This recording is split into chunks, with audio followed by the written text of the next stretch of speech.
Authentic Experts with Kara James, the show that takes you around the world to share interviews with some of the most successful and relevant people on the planet. Hear their stories and get the most important business lessons they have learned on their road to success, and get exclusive advice on how to implement their success into your life and business. Authentic Experts with Kara James is brought to you by the Strategic Advisor Board and your host, Kara. Hello, everybody. Kara James here from Authentic Experts, and I have a special guest today. I'm so excited. Her bio is incredible. Tara Magalski, and Tara is the founder of Divine Lifestyles. She is a certified holistic health counselor, a board-certified and accredited member of the American Association of Drugless Practitioners, a speaker, and an event producer. After years working in ABC Studios, Goldman Sachs, the NFL for Super Bowl 51, and Music Cares, a non-arm of the Grammys, Tara has been called to relaunch Divine Lifestyles. For Tara, Divine Lifestyles is neither a job nor a career. It's a spiritual commitment and a vocation. Welcome, Tara. So happy to have you here and can't wait for you to dive in. We were talking a little bit before we went on air here, and you really have a lot to share with everybody. So let's just get started with how you are going back, how you got back to Divine Lifestyles from all of what you've done in the past. Yes. I know we kind of will briefly go through my story because it's a long one, but it all kind of makes sense. So I had lost my mother in 2008. So she passed away by a lethal combination of prescription pills. That was accidental. I was young, very young at the time. I was 27. So I was a young girl, and thank you. It was that moment. It was that spiritual awakening moment in my life, the defining moment of my life, as we all have. And that was when I kind of started my spiritual journey, and I had decided that I wanted to live differently. I had been working in Manhattan and hustling and doing all sorts of different things. I was even doing acting. I had a few movies in theaters at the time. I was planning to move out to LA, and, my world got turned upside down, and I really, really decided that I needed to dive inward, figure out what I was here to do, what was my soul's purpose. And it hasn't always been easy, and we'll get into that. But, this journey, as one knows, a healing journey, there's always different seasons. So it was in 2008, I was really just diving in, and I had heard in my spirit a little soft whisper, Divine Lifestyles. I was contemplating life and God and what my biggest purpose was. And I had heard this download, and I had said, okay, it was very clear. And I felt a lot of love encapsulating me. And I felt like this presence, this spiritual presence of God around me. And I said, okay, so here we are. I'm going to start this business. I didn't know what it was, but I was a nutritionist. And so I said, okay, great. I'm going to help people get healthy and be a health and life coach. Started that business. And I did that for a few years. And then I kind of was feeling like I needed to change. I needed to change my business model, and being an event producer, working in television, I said, let me get back to my roots in the creative arts. And I started working for Music Cares. Music Cares is a nonprofit arm of the Grammys. And I love music and I love entertainment. So I started just working back into the event realm, then working for the NFL, doing Super Bowl, doing all the concerts there, which was amazing, highlight of my career.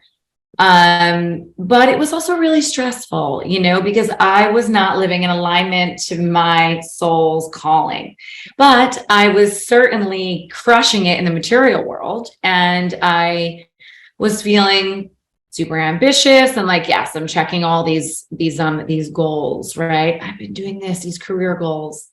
Yeah. Lived in Manhattan for 18 years. That's what one does. So wow. That's a long time. Yeah. So it really wasn't until I ended up at Goldman Sachs. I was up there for just under 2 years, right before COVID. Hmm. I was working in the incubator bubble there, which is also a startup division, but using all my skills as an event coordinator to kind of run this division and like chief of staff. And what happened was COVID, right? COVID happened and we all got sent home and we all were reevaluating our lives.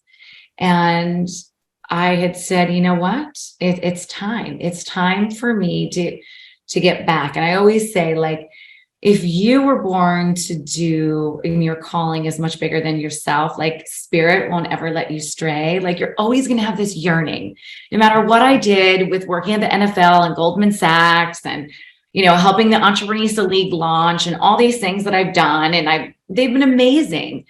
You still feel that yearning in your soul. Yeah. That's like, nope, this is out of alignment. Nope, this isn't for you. This isn't what you're here to do. Amazing. So that's kind of, during COVID when we were home and I slowed down, right? But it had been years since I slowed down and I really said, you know what? It's time to relaunch this. So Divine Lifestyles, that's my story in a nutshell. It's a real rediscovering of one's true essence. So it's coming back and remembering what we are here to do. So I help people in different ways. I run a lot of retreats, run them internationally in Mexico and Costa Rica. And I also live on a property in Lake Mahopac.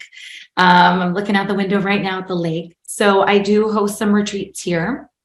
Okay. I do medicine circles, healings, and I do some one-on-one work with people, helping them really just rediscover their soul's blueprint and like get back into alignment for what they're here to do. And my work right now has been really focusing a lot on trauma and turning our traumas into transcendence. So that is actually the next retreats theme that's going to be happening. I'm releasing the date soon. That'll be happening in Tulum, Mexico, but that's pretty much the foundation of all of my work now, whether it's an online offering, a programming, a group container, my podcast, like everything has that theme of rediscovering one's true essence. Because I do feel that that's what I'm called to do in this life. It's not only rediscover mine, but it's helping others to raise their vibration, to rediscover theirs. So they can live in authenticity and in alignment and really live to their full potential and feel divinely guided every step of the way. Oh, beautiful. Gosh, that really is. That's so touching. And just, I'm picturing all of this kind of as a movie, fast forward, or you're in Manhattan, you're running around, you're like you said, you're checking off all the boxes that everybody would love to be doing. Right. And oh yeah, I'm part of the Grammys, the setting up the Super Bowl but you're still. Then I'm at Goldman Sachs, Yeah. And you can't even get a job at Goldman. It takes 6 months. Like my husband was like, I'm so proud of you. And I remember at that moment, I was like, oh no, I'm proud of myself. Like this doesn't even feel good to me.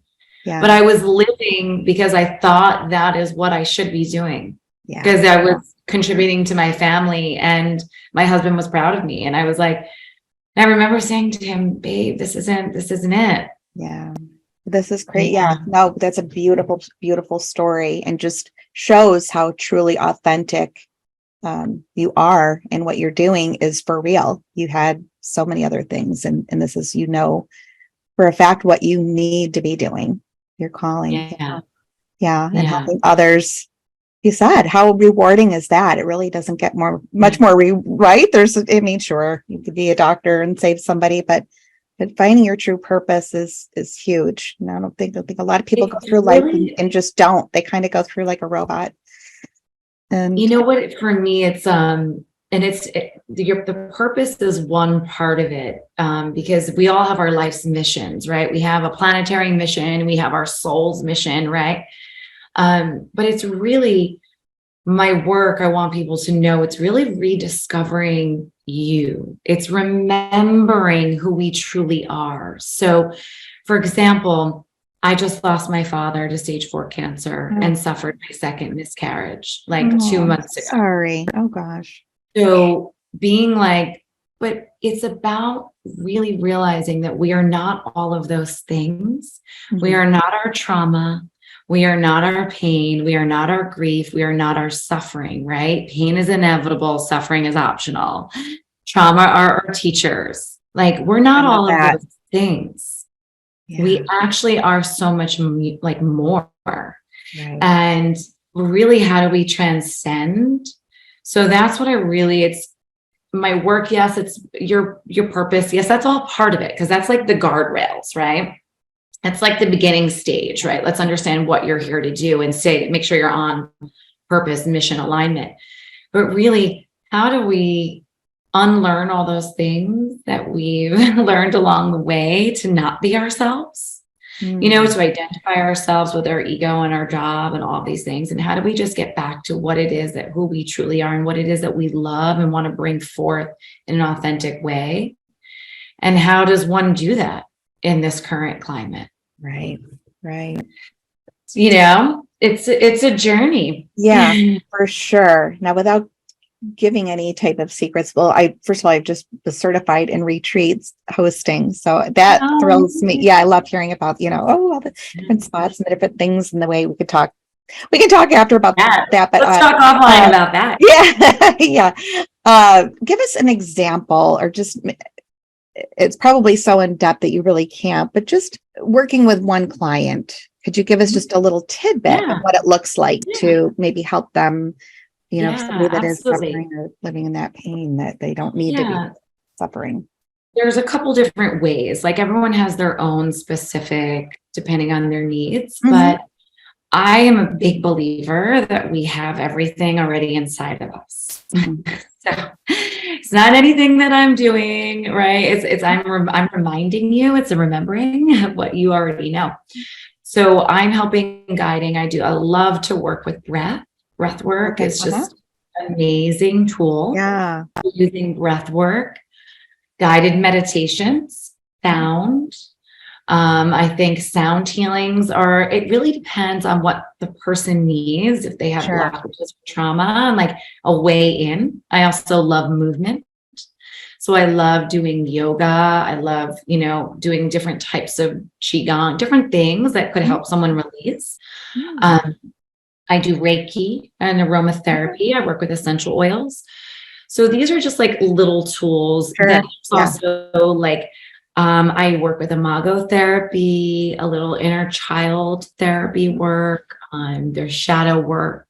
These types of different things that we can kind of dive in and start connecting the dots. And then, like a session, if someone's with me, I allow it to just kind of be what they need. Like I said, I love breath work, all different types of breath work.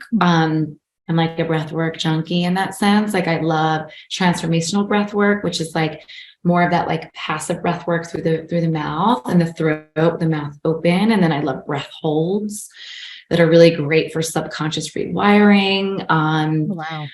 I love it all, because I think that like breath is already inside of you. It's a free drug. It's a free tool. You can get high on your own supply. Like, you don't have to go anywhere else for it.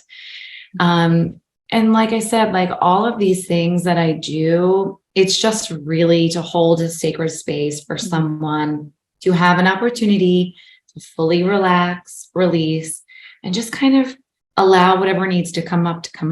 And as well as just remembering who they truly are. So I love affirmations and guided meditations for that as well. So I think you did a little bit of everything.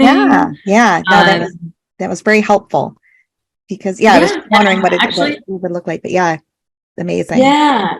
And I'm constantly studying. So I'm studying Akashic records now of my own. I'm doing my own. So I've been studying that. So like just really always kind of studying to see how I can improve my tools as well. Staying up with everything. Yeah. But then for like retreats, we do everything, like anything and everything, like Kundalini. I mean, there's like ecstatic dance. I mean, there's just so many amazing things in the retreat space, which is why I love it, because I'm like a healing modality groupie. Like, I'm like, oh my God, like I want to try everything. So I love being able to have that space for the retreats. So then I can everyone can have a little taste. And then medicine circles is something that I love doing as well, which sometimes are administered with some plant medicine, but in a microdose, psilocybin. And it really just depends. Like I'm over here, a work in progress as well. And always working on. Sounds great. I want in. Yeah. Well, you got to come. You got to come. You got to come join. Or yeah. And, the online container that I'm building out as well is called the Divine Lifestyles Collective, and that'll be launching this summer. And that's going to be bringing what I do at my retreats into a virtual platform. Oh, wonderful. So, like access to these amazing practitioners and healers. Share it with more people. That are more accessible for people. Because I really want to make healing and health accessible to everyone. And not everyone can go on a retreat, and not everyone can afford to do like these sessions, which can be a couple $100s a pop. So I want to put it into a container format where everyone will be able to get access to those. Oh, wonderful. Yeah, that's great. Yeah. Good. Oh, your business is going to explode. Really, so that's what I'm working on. Just expanding it. And get more. And that's the vision. That's what I'm working on. And I'm sure it'll happen. And trying to, and what's important, and I think this is important for your audience, because I remember we had talked about like that balance, right? Like, how do we balance? One thing that I've had the hardest thing to do, but I'm starting to master this, is, especially being an entrepreneur, we think that we have to do everything. And when you're running a business and you want to do all these amazing things and you're so like vibed up and fired up, I have had to really say to myself, is this my ego leading because I want to do? Or is this spirit leading because this is something that is authentically moving through me? Oh, that's been a journey, but it's been something that I've always just, have to catch myself like, yes, you have these grand visions. Yes, you have these amazing things. Yes, the retreats are here and you're doing all these things, but slow down. Slow down. Great advice. Yeah. And yes. Yeah. And so I have to always just check myself. Like, where is this coming from? An identity ego I need to be doing because I need validation? Or is this coming out of a pure act of service that is moving through me as something that needs to be created or birthed? Like, and just really, if I'm not sure, I just slow down. That was beautifully said. I know that certainly rings true for me. And I love the way you said it. It's like, yeah, you know what? You feel like if you're not doing all the things or busy or taking a day off, like, no, I have to get back into it, when really the whole goal is to work hard to have the freedom. And meanwhile, not taking the freedom when I get it. A little bit. Like I spent 18 years busting my ass and hustling. Like I did that already. Where did that get me? That feeling really empty and energetically exhausted. So and just like really finding that balance and, surrounding myself with people. That would be my advice. Surround yourself with a great community of people that work in that fashion and that understand that mentality. Yeah. So you can thrive in that flow. Yeah. My husband calls it, you're in the flow, babe. You're in the flow. That's great. He's like a finance guy. Envision it. You feel it. There's that word. I love you using that word. It's like, not I gotta get in the flow when I need to write or something. I got to get in the flow. So you got to get in the flow, right? Like staying in that flow. It just seems so calming and you're going in the right direction. And great. That's great advice. Thank you. Lastly, let's talk about, we touched on this just a little bit and I want everybody to hear about that you're an ambassador for, both the Life Act and the Girls Health Education. So tell us about that. It's pretty exciting. Yes. Okay. So Life Act is an amazing organization, that I was a keynote speaker. Gosh, this was years ago now, but they are building out mental health awareness programs in schools in the Midwest. And, it's just the most amazing, like, this is actually like what I just wish I can do all the time and just work in this mental health space. But I do still feel called to do this other stuff, but that's my other passion, is to help children and to help teenagers who are struggling with depression and anxiety and suicidal thoughts. as I've grown my work has really become that. And I work a lot with women. But I feel that fundamentally, like all these techniques that I bring into the practices through my retreats, the programs, whatnot, like this should be in schools, and children should be, doing breath work and meditation. And so my husband actually is so sweet. He feels really called to offer it locally where we live, like some breathwork sessions to children at the schools here. So we might get back to that. Like he was feeling that. So I was like, let's do it. But really that's a passion of mine, just to be able to talk to kids. And I was able to share my story and talk to the kids a little bit about some of the stuff that I've been through and how they can implement it, and that, it's okay. You're not alone. So I think mental health awareness is just letting people know they're not alone and that it's okay to talk about it. Yeah. So that's another big portion of the work that I want to continue doing.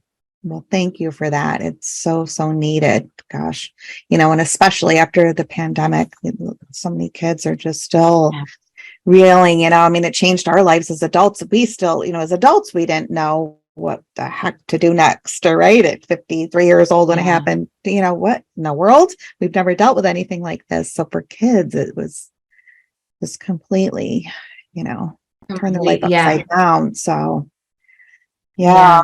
anyway, I always ask, the last question I ask is a book that you would recommend for the audience. What is your favorite? Maybe you don't have a favorite. I have about 25 favorites, so I understand. I have a lot, but I'm reading this book right now, so I'm just going to show it to you. Oh, yeah. Jeffrey Wands. It's called Knock and the Door Will Open: 6 Keys to Mastering the Art of Living. Nice. I think that this is like a workbook style. And I think this book is something that everyone can benefit from. So, it's all about really understanding who you are and maybe some of those limiting beliefs that get in the way. It's a great kind of overall life coaching, in a sense, book. And wonderful that it's a workbook too. It's not just read it. How often do we read those self-help books and you're reading and you go to sleep and your day is pretty much the same the next day, right? So this way you can implement what you're learning along the way. Great. I just that down. Like the 6 keys: evaluate yourself, gather your soulmates, make sure your home is your castle, bring more prosperity into your life, seek more spiritual strength, and maintain your emotional and physical health. But even deeper than that, that's just it's amazing. Yeah, definitely. Thank you so much for sharing that. And thank you for being here. I hope you'll come back and join me another time, please. Love to hear. Thank you so much. It was lovely to chat with you, and we should chat offline about some stuff too. Yes, absolutely. We'll stay in touch. Thanks, Tara. Thank you. Thanks for listening to Authentic Experts with Kara James. Please leave your feedback and visit strategicadvisorboard.com to get the latest and greatest business advisement on the planet. Follow us on social media for updates, and we'll see you on the next episode.